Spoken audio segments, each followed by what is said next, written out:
আসসালামু আলাইকুম। আশা করি আপনারা সবাই ভালো আছেন।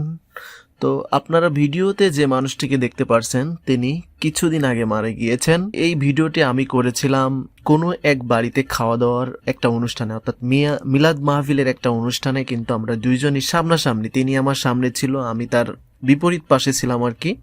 তো দুইজনই কিন্তু আসলে খাওয়া দাওয়া করছিলাম। তো সপ্তাহখানিক পরে শুনতে পেলাম যে তিনি আর বেঁচে নাই। পরের সপ্তাহে কিন্তু তারা আমাদের বাড়িতে এসে দাওয়াত করে গিয়েছিলেন। তো এই ভিডিওটা আমি করেছিলাম মূলত আমি একটা ব্লগ ভিডিও বানানোর জন্য, কিন্তু আমি এটা আপলোড করেছিলাম না। তো পরবর্তীতে তিনি মারার পরে আমি দেখলাম, পরবর্তীতে ভিডিওগুলো দেখতেছিলাম, দেখার পরে দেখি তার এই ভিডিওগুলো রয়েছে আমার কাছে।